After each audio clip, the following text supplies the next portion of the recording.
Chili's. 2 for 20. 2 for 20. If you ain't doing, first, I don't even go on dates. All right, good morning. Welcome back to Everyday Shogo. Akademiks is telling us about his amazing dating life, where he only goes to Applebee's or Olive Garden. Applebee's, nigga. Listen, I'm over here pocket watching Nadeska, who just admitted she spent $350 at a restaurant. Wow, there's nothing off the record. I said I went to a friend's engagement dinner last night. I was celebrating someone. I was just trying to shame you for spending too much money. You don't have to tell all that other extra Anyway, guys, did you have a great weekend? I had a great weekend. I had a fabulous weekend. Oh, fabulous. F-A-B-O? Fabulous. Or F-A-B-U? No, we spelling it right today. Okay. Fabulous. All right. Okay, a lot of good music, a lot of good food, a lot of good Fortnite. Great weekend. Good food. You eat at Applebee's, nigga. What are you talking about? Applebee's is good. Yo, wait, where do you eat at? Where do I eat at? Where you eat at, bruh? Del Frisco's. I don't even know what that is. Right. Bougie. That's what that is. That's what that is. It has like high vaulted ceilings and very expensive food. Don't let Wayno try to play like he doesn't spend money out here. Del Frisco's sound like a supermarket. All right, y'all. Fridays is the best. And listen, I wouldn't even mess with a chick that don't like Fridays or Applebee's. You're too bougie for me. That's the upgrade to like Applebee's is the mama's fried chicken in restaurants. I just want to put that out there. What's wrong with mama's fried chicken? Yo. All right, let's start the show now. So last Friday we talked briefly about the new Meek Mill album. We don't want to dig too deep because the guys hadn't had time to listen, but they got to spend the weekend with championships. So now we can revisit. Again, 19 songs, a lot of big features on here, including Jay-Z, who had one of the standout verses on the album. Obviously, he reunited with Drake. Young Thug is on here, et cetera, et cetera. Now that you've really, really dug into this project, how great is it? Yo, honestly, just for Meek, this is best work.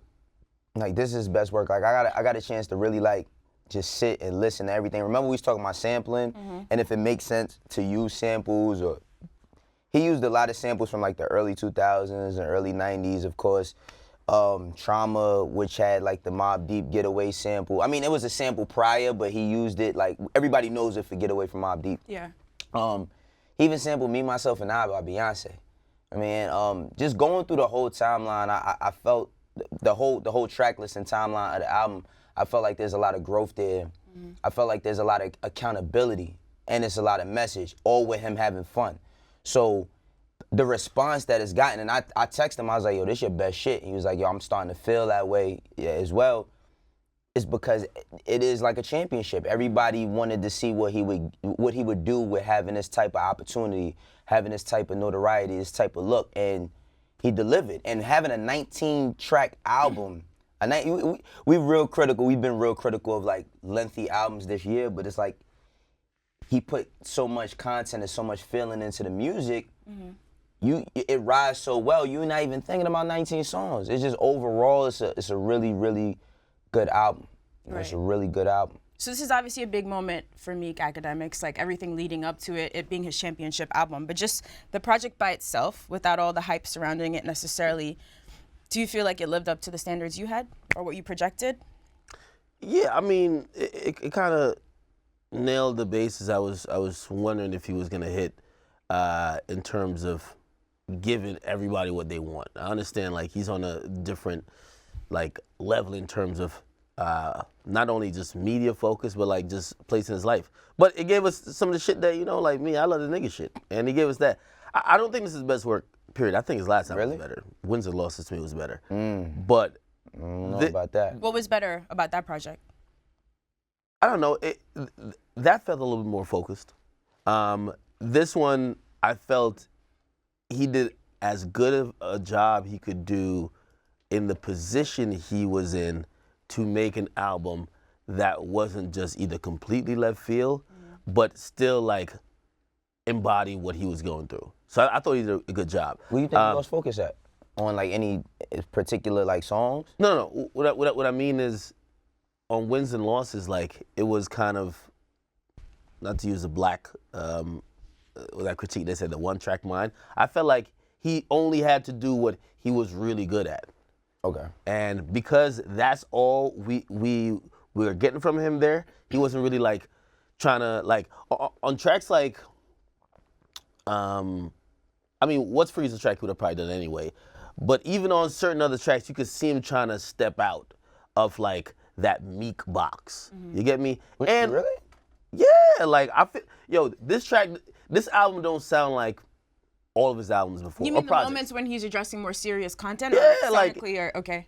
Even in the way he addresses it. Like, he doesn't address it like how he used to address it. Like, he used to address it from a standpoint of just him being a victim. Now he's looking at it from a different point of view. Yeah. More from, and that's what I'm saying, that's grown and involved. Mm-hmm. So that's the difference of how I see this project as before the other projects. Yeah, and that's why I feel like the honesty is like one of the lines on Trauma when he says like, watching a black woman take my freedom almost made me hate my people.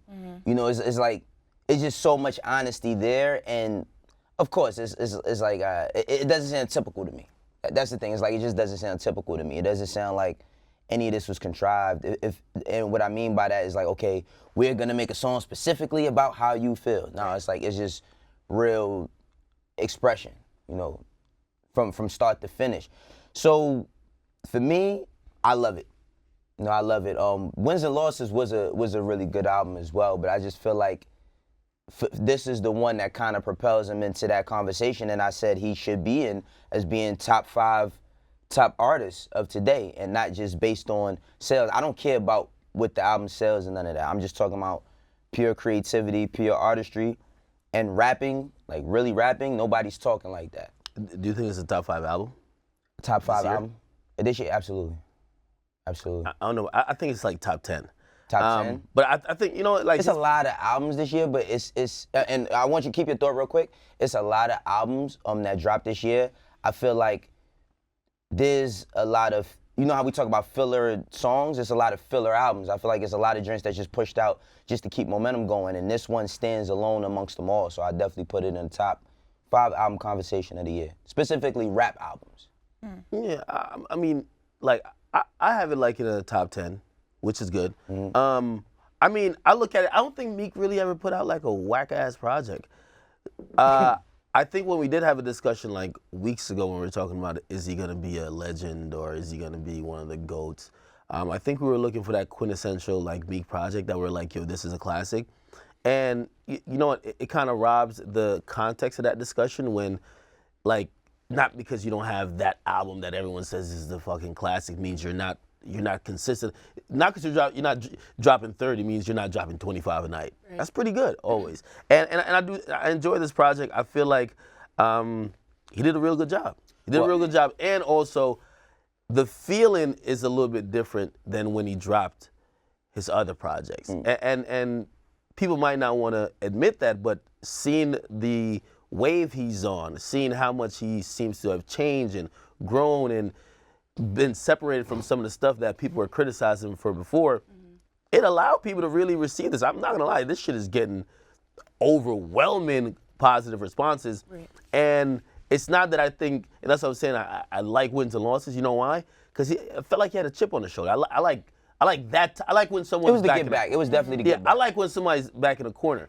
Now, well-rounded, I think this is a more well-rounded album. Okay.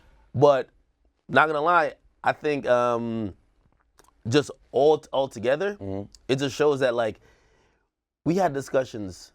Would he ever get back after the Drake thing? And I think it's pretty safe to say he's back. Yeah.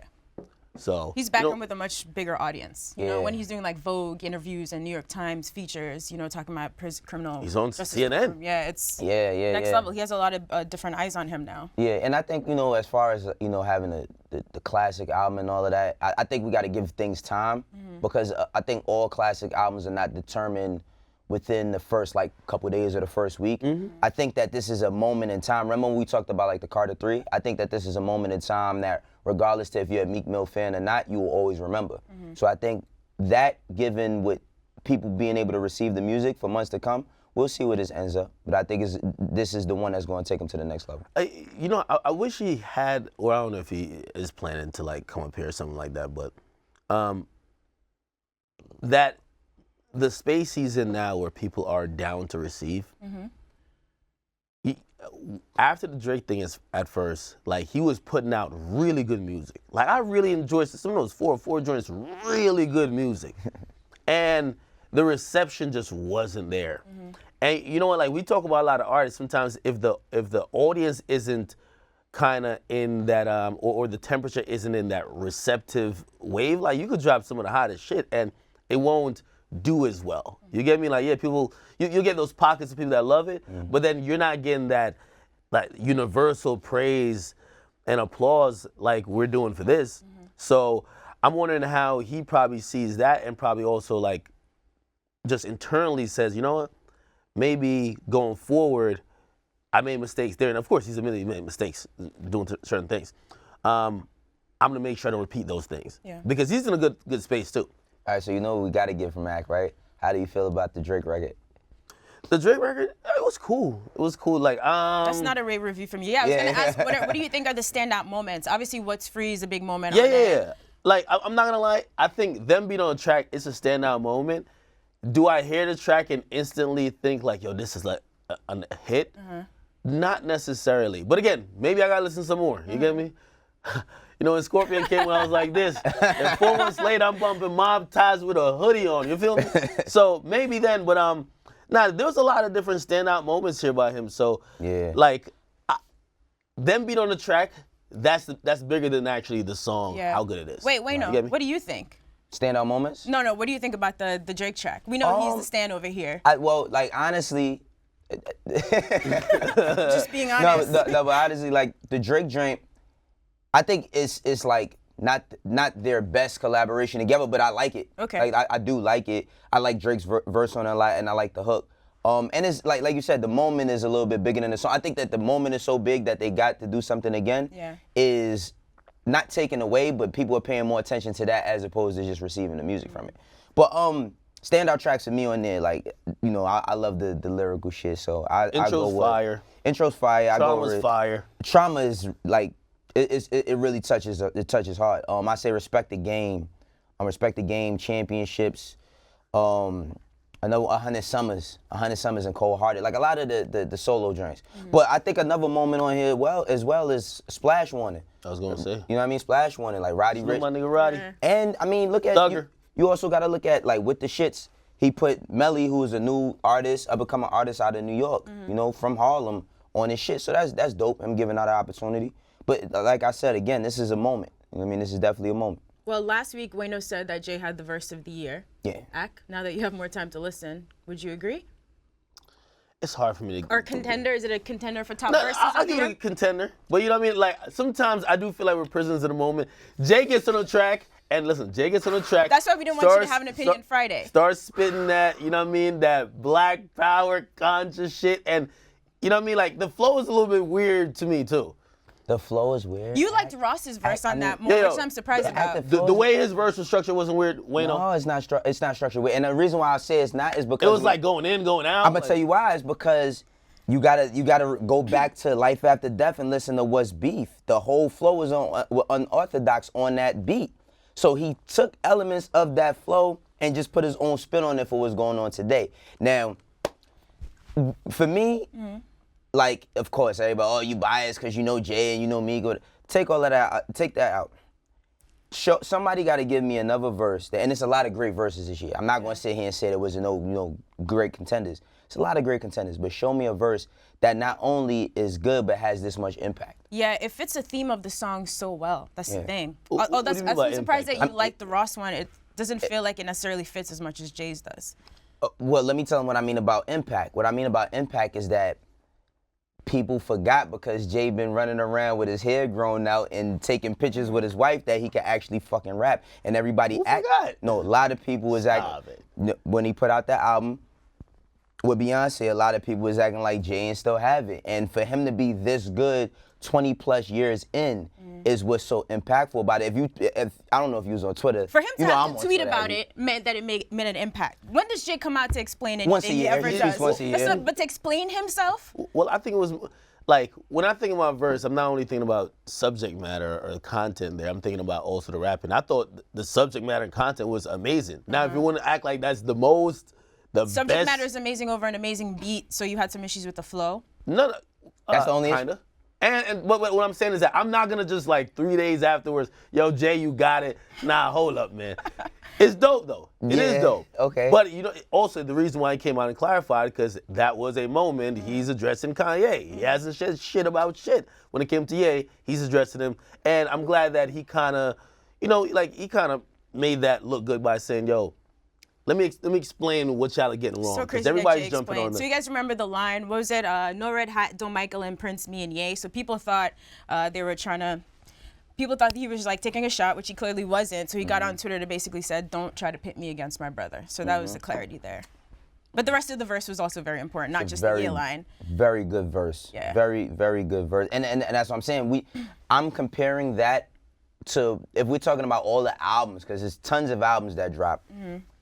And it's only out of those tons of albums that dropped this year, it's a handful, maybe 2 hands full of artists that could arguably have a verse that could be in the same stratosphere, right? And I'm being real with this. It's a 44 bar verse. When's the last time we got 44 bars from Jay nonstop?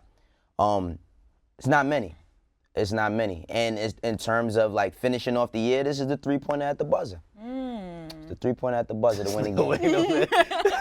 He knows he can't get back with listen, the basketball. listen, I let you talk your shit. When you gotta talk the young nigga shit, I let you talk that shit. I'm gonna let Wayno have it today. I'm gonna let Wayno have it today, man. I'm gonna come in well researched with like 10 different verses that we about to go, and we gonna listen to them back to back to back, and we gonna figure out who had the best. But we gonna figure it out for the awards, right? And also, by the way, like, you know, like, again, I always say, like, because people misconstrue this because we are on a debate show, not because I don't agree with Wayno means I'm hating on Jay. Right. You know what I mean? We're supposed to fucking disagree. Right, okay? absolutely. The day Jay disses Akademiks, let's just all retire. It's over. That means You it's should lit. retire Listen, after if that. I get this by Hove, it's so lit for you. Like shit, your life is gonna change. I don't know. That's different. That's different than getting dissed Didn't by Jay Eminem. just like show me that nigga got fired? That's some different power.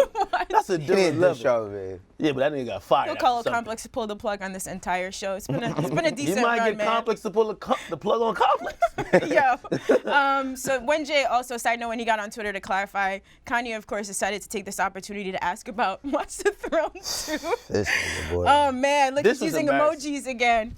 This was like one of them niggas who be in my, as soon as you tweet something, At least he knew how to They reply. send you but he didn't 4 even know how. mixtapes? no, good morning type beat. You tweet good morning type beat. Like, yeah, you could tell like, yeah, man. really Yo. hasn't talked to him in a while, man. My whole thing, when I seen this, I was like, all right, dog. Like one thing, I was like, come on, my nigga. Yo. Like, he just mentioned you, like, let that simmer, and then give it some time, and then reach back out. You just gonna go right into some music, like, right directly into But like, some what would music? happen on Watch the Throne 2 would be like the T.I. and Kanye track, them going back and forth trying to explain opposite sides of. Man, like We're my good thing right now. is like you thinking he put the, how they say, the chicken before the egg, whatever you want to call that shit. Like that was just too fast. Like that was too fast. I think he just got excited. Nah, That was record time, man. The emoji was You ain't even think Ye be on Twitter that much. Ye responded before I seen the tweet. Oh man, Damn. that was Ye wild. definitely got his notifications on for Jay. Oh, wow. 100%. Absolutely. That's a little bit Definitely. sad. That's a little long bit wait. Sad, right? I was just gonna say when you pop out once a year. That's a long fucking wait. Man. That's a long wait. All right, so we also got new music from Lil Baby this week. And remember, he dropped his debut album, Harder Than Ever, earlier this year. Now he's back with Street Gossip. 13 songs. This one's kind of short, I think. Features from Gucci, Young Thug, 2 Chainz, Meek, and more. I think Young Thug is on every album that was ever released in the history of time. What did you guys think about this? We got a lot of music from him solo, him and Gunna together. Did you like this project? Yeah, I like this project. You know what? I like this project, but I still have a critique, which that's my normal style. Like, Baby has put out so much music this year, it's starting to blur together. Like, it's starting to kind of like, the sounds is starting to blur together. But honestly, I could tell he tried to take some time with this. I wish he didn't drop it now. Like, his old music is out overshadowing it. His presence on other records is overshadowing this. And it's kind of, to me, even though I'm enjoying it, I don't feel like this is getting even a proper listening and just like fans like digesting it. You can't digest it. It's too much shit. Yeah. So overall, I really like it. Compared to his first project, it's almost neck and neck. Oh, really? Compared to the official album? Yes, almost neck and neck. He doesn't, like, I was listening to see if there's like a huge record on it, and there is, like, there's 2 of them that I kind of like. Do we have a track listing here? I forgot the name of it. Which is one right here? I think the Pure Cocaine joint. I really fuck with that joint. Okay. And you know what? I'm not gonna lie, I thought he was gonna do, I made this bet, right? him and Meek, who was gonna sell more. Definitely lost. What a dumbass bet. What do you? Who knows? Like, What yo, the no. Well, who knew that Meek album would be this full of features and also Cut it out. My nigga. This was a real bet you made? Meek, I thought was gonna do like 120. You're the worst Lil Baby just did gambling 100. ever. Seriously. Meek did 80 on his last joint. I was thinking he was gonna do like 120. Lil Baby did like 100 last time. Except the moment for Meek Harder was than ever, 71K. well, him and the Gunna. collab. Gunna, yeah, Okay. Gunna. That did over 100. So I was looking at that momentum and thinking maybe neck and neck they could probably compete. However, the moment was just bigger for Meek. Yeah, but and you to should be have. honest, Come on, Ak, well, I'm see- surprised at you. See, Why? Well, the whole Because thing. there was such a big build up for Meek. Yeah, I feel mean, like everyone would have. the whole Okay. thing about it, and we I think we like briefly discussed this last week. It was like, this was, you shouldn't get in the way of this, right? And so when it comes to Lil Baby dropping his album, what I really, more than critiquing him, I just was like, damn, this is a hard-working motherfucker. Like, you know, I don't want to just like reduce all the work he's done to him just throwing shit out to chase a bag, because I do think that he's putting time into his music.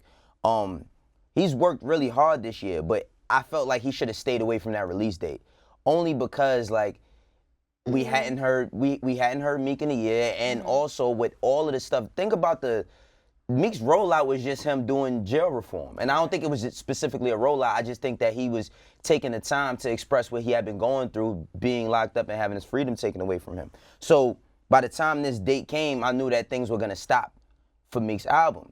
And he put out a good album, which Babies is not a bad album either, but I do think that he needs some room to breathe. I think with all the releases that QC's been doing, and they've been having a hell of a run, but they gotta just start it like spacing it out a little bit more, cause what, next week, or is it this week, do we get Offset?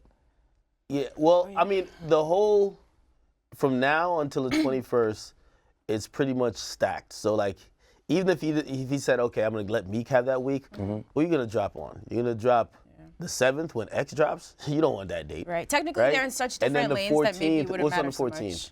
Offset is the 14th. Offset. And you don't want that date. Then Savage is the 21st. 21st.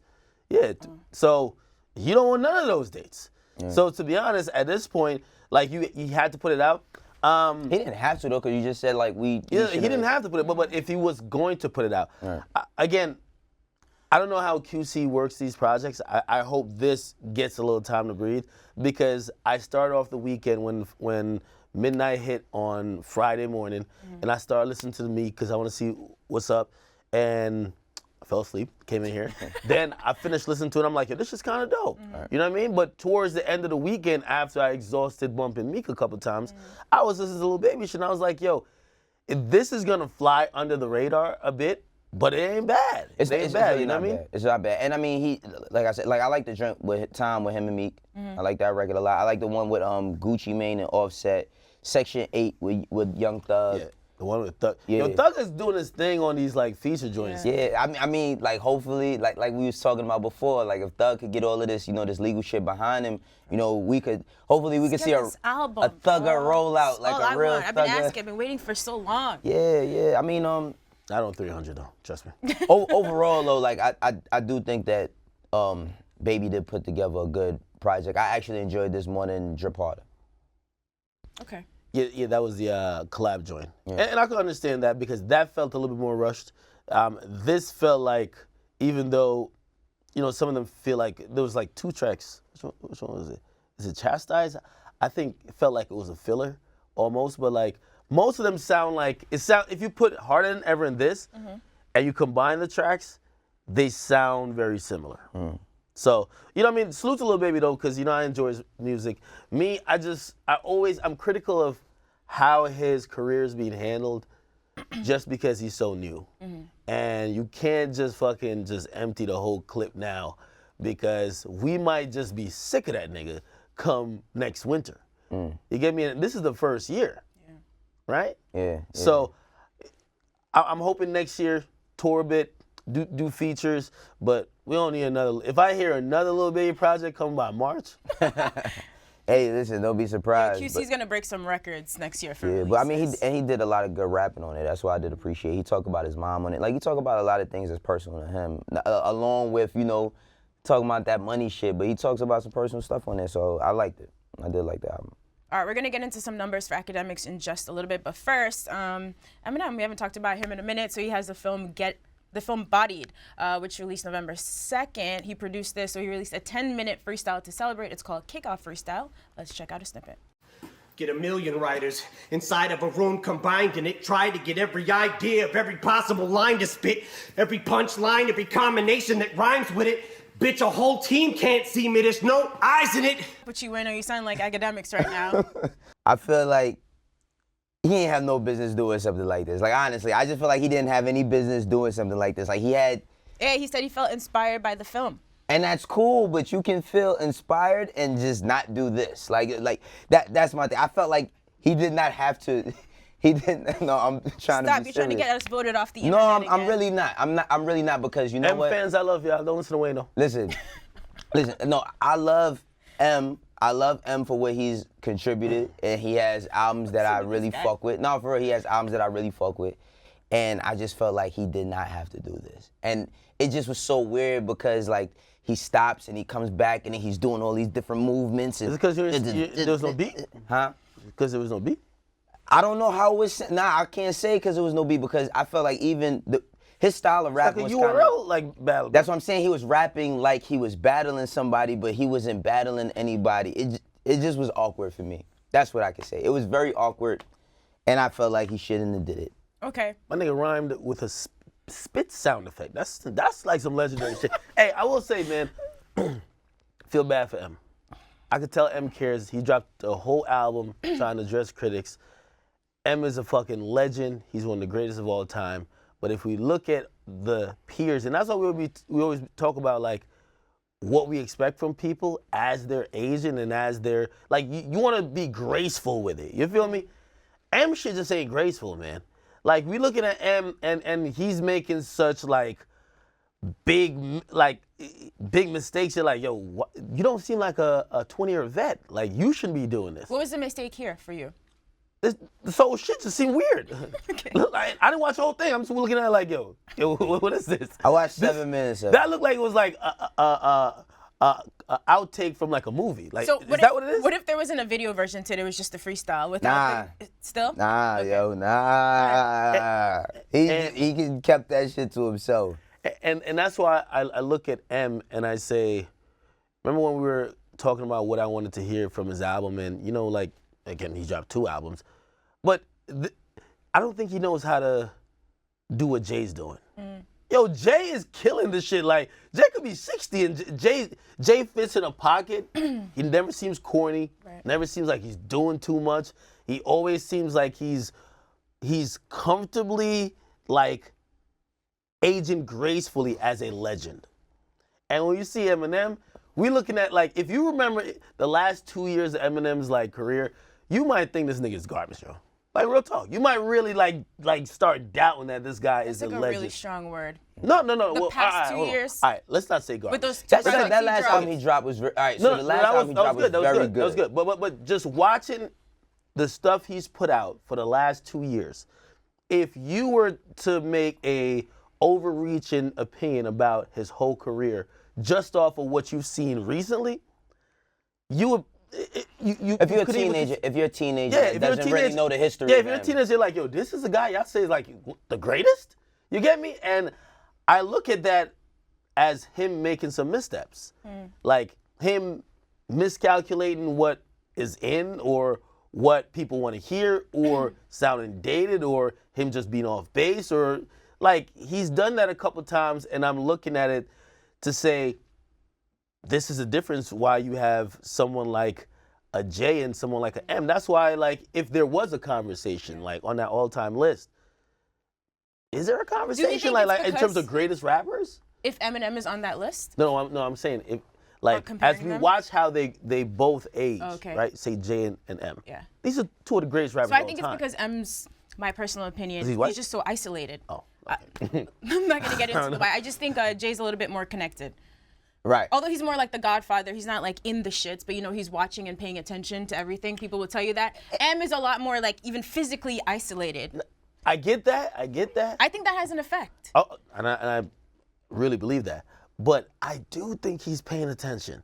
That motherfucker dropped the whole album talking about. No, he's that definitely nigga paying attention He from name too dropped far Lil away, Tay though. and just Akademiks. You know what I That mean? nigga paying attention, No, man. paying attention and being connected is two different things because I feel like, see, with Jay is, like you say, he's the godfather. Everybody comes across him. Like, like the Drakes come across him, the Meeks come across him. Every, like, young artist he's paying attention to has some interaction where he can say, oh, okay. He has firsthand knowledge of what's going on. Right. With M, I think he's just watching stuff. And you know what I can't knock? I can't knock the effort. One thing I can't knock is I can't knock the effort. Yeah. Because before, when people would wish that M would do shit like this years ago, I think that we're just in a very, very different time. Yeah. And to see something like this, it was put together with like a full-on production. Now, if we would have seen M and a couple of battle rappers and he was behind the scenes at the movie and just started throwing some bars out, I think it would have been different.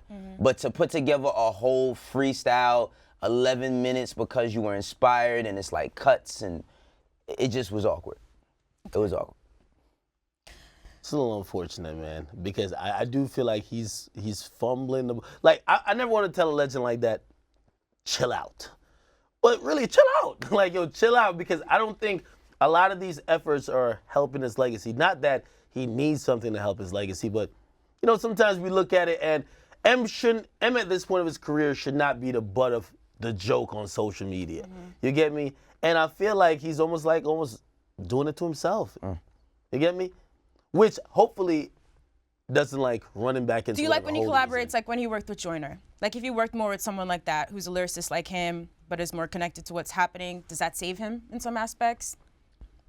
I don't think he needs to be saved. Not saved, that's not really the word I'm but- looking for, but if we're talking about him being more connected, but also not forcing it. But but at the same time, I don't want to see a lot of joints with him and Joyner. Like, I think that Or moment. other people like that, you know what I Yeah, mean? I'm just yeah. saying, like, maybe there's there's a pocket he could find that would. I don't know. Okay. Yeah, I don't know. I mean, I don't know. It's like weird, but. Now he tried, man. On that first album, he tried coming out with the shit where he was trying to get at Trump. That didn't work. Then he came back, he's getting at the critics. That worked. Now this, just trying to show niggas he got bars. All right, Ak. Okay. You want to take us into some numbers then? Right. Yeah. So, salute to my man Travis Scott. You know, pulled the finesse once again, and snatched got the late victory from my man 6ix9ine. The late victory. Yeah, he did. So in like his 17th week on the Billboard top 200 album charts, Merch. Astro World is #1 yet again. Dummy Boy by 6ix9ine, which only had 2.5 days of tracking sales and streams. That came in #2. It was 71,000 for Travis, 66,000 for 6ix9ine, respectively. And to be honest, man, I don't know, man. This nigga Travis Scott, he's something else. He's good. Yo, he's good. I think. Somebody said he was selling keychains for 69 cents. If that's not a troll, I should have copped if one. that's not a troll, a keychain, and that's your album, I respect the hustle. Well, he said, wait, the keychains is counted as Well, albums? it counted for a song. It counted for a song. So a bunch of people bought like keychains. Like Kylie was like, "Go get the keychain." Nah, that's- I rock with it, and I'm not gonna be a hypocrite because I sat up here and killed Nicki when she was complaining. Hey, until Billboard either just says this is unfair across the board, I can't blame Travis. 6ix9ine was selling merch too. You get me? So you gotta. I mean, I think if 6ix9ine, if his album would have came out that Friday, he would have definitely had the #1 album Of course, because yeah. unfortunately his situation is he has all the promotion in the world. I mean, everybody's watching on a daily basis to get updates on what's going on. So I felt like he would have had the #1 album. But Travis, like, I think it's how it's selling, and I think it's a lot to do with the tour. You know, when I look at He had a 25% increase, but he dropped new merch. But he just dropped a new merch, a new wave of My merch. niggas That's just why. dropped some new merch. Hey, I'm not mad at it. But coming into this week now, I think this week will be very interesting. You know, Meek and Drake, they got the #1 song on iTunes or Apple Music. And then you have Meek, he's at #1. You have Lil Baby #2. I think 6ix9ine's #3. Ski Mask, which we didn't really get to talk to. Salute to Ski Mask Stokely, that's #4. And I believe Earl Sweatshirt's like a couple slots behind. So, you know what, it'll be interesting to see what the numbers actually say for this week, seeing like, yo, Meek's album get a lot of good reception. Like we know notoriously he did 250 on, I'm forgetting the name of the album. his second album. Okay, yeah. So he did that big Dreams number. worth more than money. Yeah. Exactly, and I think we've always speculated, could he get back there? And like he's always maintained a certain level.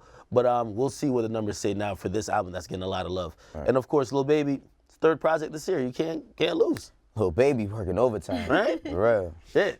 I haven't seen him off the road yet. Like, he's working overtime. I get it. As long as he gets paid, right? Right. Can we do one fan question before we go, if that's cool with you guys, unless you really want to do a quick hit? I would like to do the one about album length, since we actually mentioned it today anyway. Seems like we should do this. All right, here we go. So I've noticed y'all threw lots of shade at the 7-song Good Music releases, but seem to be just against the 1921 songs of albums of Migos and some others. What is a good album length in your opinion? This is totally a fair question. Because I'm really thinking. So we did T Grizzly's album, Still My Moment. That was 15 songs, right? We really liked that one. Right. Trippy's A Love Letter to You 3 had 16. I think both of you enjoyed those projects. But then the Future Juice WRLD, what was that, like 19? No, 16. Quavo's was 19. We felt like it was too much. But I don't think it's about the album length specifically, but I'll let you guys elaborate. Yeah, I don't think it's about the album length specifically. It's about the album length coming from a certain artist. Now, certain artists, to certain people, their music might be only tolerable for a certain amount of records. Like for me, like I like Migos albums that if they could be a little bit more shorter, only because it's only so much of their music I could take. You know, and I don't mean that in a bad way. I just mean like they're dropping a lot. So if there's someone like a Wayne who hasn't dropped an album in 5 years and he wants to put out 25 songs, maybe you want to give him a chance versus Migos putting out 5 25-song albums in a year. Yeah, I'm not mad because I mean one of my favorite albums from Biggie is Life After Death, and it's 20-something songs, 2 discs. I mean at the time when CDs was still a thing, 2 discs. I mean Tupac put out Me Against the World, not Me Against the World, All Eyes on Me, which was a double disc album. Jay-Z with the Blueprint 2 double album. So people are receptive to the double album or a long, lengthy album, depending upon who it's coming from. We talk about Meek's album. For me, 19 songs could be a lot, depending on who it's coming from. Now, if you can keep my attention for 19 songs, I don't got nothing to complain about. But if I only want to hear certain shit from you to a certain extent, I'm not gonna complain, but I'm gonna say I would rather it be a bit shorter. Yeah, for me, it's just, I usually look at it like how long you probably took to make it. You know, like 21 Savage, he's been working on this project for like a year. You get me? And I know when he's putting out his project, whether it's gonna be 10 songs, 15, or 20, all those songs, he sat with it for so long, they're supposed to be there. They're not fillers. And same with Meek. They've been working on this shit for a long time. All those songs supposed to be there. This whole thing about numbers came about when we started to see the finesse happening.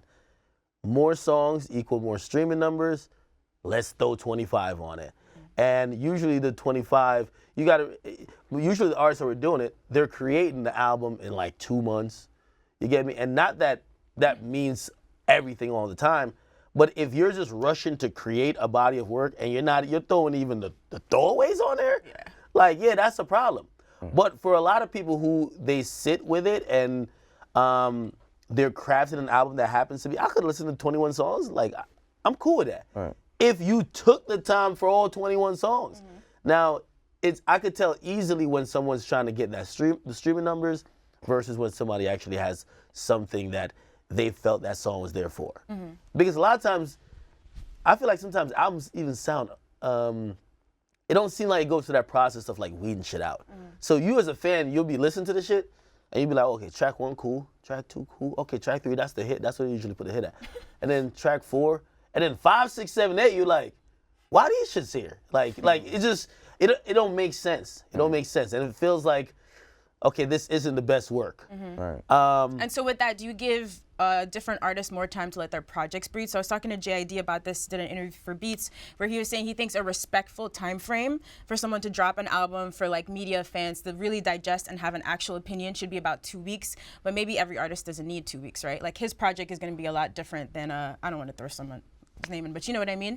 Yeah, I mean, but that also goes in, especially with media, is like before it would be 2 weeks because we had to wait like once a month to get an album review. Now an album comes out, an album review comes because people want to know what everybody's thinking. So like I can say if I like something, but I can't say if I really love it. Like and how what it really means to me. But when it comes to album length, it's all dependent upon what you're talking about. I think if you're talking on subjects and things that hit or are relevant to what's going on, and it's not, like you said, not just fillers and not just songs that's all over the place, and it's a more concise effort, then you'll get a better result. So I think that the album length is dependent upon, you know, what's the point you want to get across? What message are you trying to convey? Like for me, Offset album is coming. Personally, I want an Offset album that could be like 13 tracks. I feel like for how he does music, he could get his shit across. And a lot of people are saying he's gonna be talking about some real shit on there, so, you know.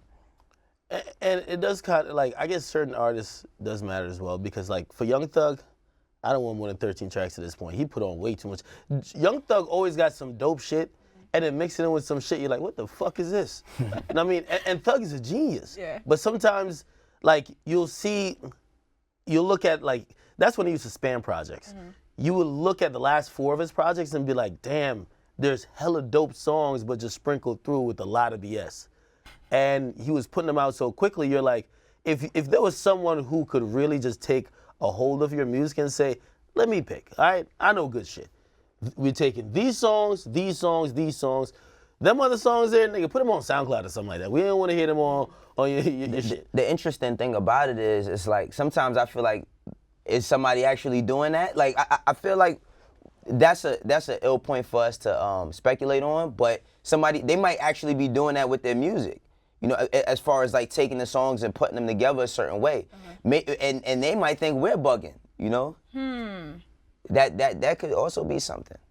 So when an artist puts together a project, if you're working with an artist on their debut album, before it's ready to turn in, who's like the last quality control? Like, who's the person that goes through and gives it the final edit, or is that really on the artist? Well, because sometimes you're so attached to your work, it's really hard for you to remove the songs that you should remove. It's dependent upon the team, and I feel like it's dependent upon like the strength of the people who are speaking. So if like for me, like I started out doing A&R, so like my opinion when we're working on a project is gonna be respected, but you might have a song that you like, and I might have a song that I love, and then if my song that I love is better than the song that you like, I gotta explain to you why.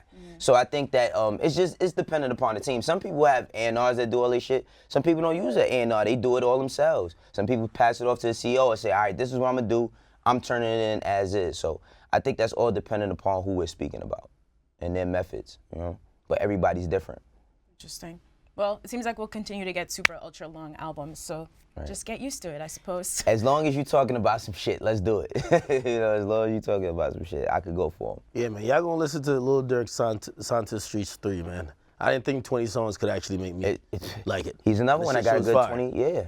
Yeah. I mean, he holds your attention, and that's the biggest thing. I think that goes into like how you picking the beats, what the songs are about, how you're sequencing as well. Because if you sound the same on every fucking song, like if you just sound like a broken record with the same melodies, you rapping about the same shit. It's only so long I could hear you rap about your fucking Balenciagas, okay? After 4 tracks of hearing the same shit about your Balmain jeans and Balenciagas, next, I'm going back to Drake. I'm sorry. Of course you're going back home. I'm going back to Drake, man. At least Drake gonna sing about, you know what I mean, mob ties. He a gangster on one song. His heart is broken on the other. But I think, I mean, you know, because the question was about the 7 songs, right? And how we being critical of them. And I feel like with 7 songs, the one who got it right was, you know, Pusha. Because he kept your attention for 7 songs. A lot of the other 7-song projects, we didn't really... Because it felt like Pusha had actually been working on Daytona for a long time. Then Kanye came along and rushed him, and he was like, cool, I have a project ready anyway. And Kanye just rushed everyone else. Everybody else, he was like, their shit was rushed. Tiana heard her shit. She was like, that's not what I sent in. Because Kanye on a whim felt like that was the move. Exactly. So I think, you know, I think that you could get your point across in 7 songs, or even 10 songs. It's all dependent upon the delivery and what you're talking about, the messages you conveying. Hey, I already got my list of top 10 albums of the year. Do you? Yeah, I worked on it this weekend. I hope you have 10 in there. And I wanna give the next 2 weeks because I wanna hear what X gotta say. I wanna hear what 3 weeks actually. X, Savage. When is Savage coming out? Is that this Friday? Is it the 7th? Nah, 21st. That's later. The 21st? Did he push it? Oh man. 12, 21. He's the 20. 7th. Isn't that this week? It was supposed to be the 7th. What is today? It's I this thought it was week. supposed to be the 7th. Well, you must not announce it. Him and X are gonna make the deadline. Our cutoff is he ain't this dropping week, it when sorry. X dropping. Hell no. weekend. That's a bad time for anybody, man. I got some good projects in there too, but they didn't really hit mainstream like that as well. So That's fine. Some of mine didn't. All right, I'm glad you guys have your list going because we're coming down to the wire. Right. You will definitely hear our opinions on the best songs versus albums, everything of the year. So stay tuned, that's coming. In the meantime, I think we gotta go. You guys have anything to add? Yes, I do have something to add. Nadeska has on a velvet shirt. I just want everybody to pay attention. wanna It's touch shining, it? it's shimmering. You know? Hell no, that's sexual harassment. Hell no. All right, we gotta go. You guys have a great day. We'll see you tomorrow, 11:30 on Everyday Struggle. Peace, y'all. Academics, bro.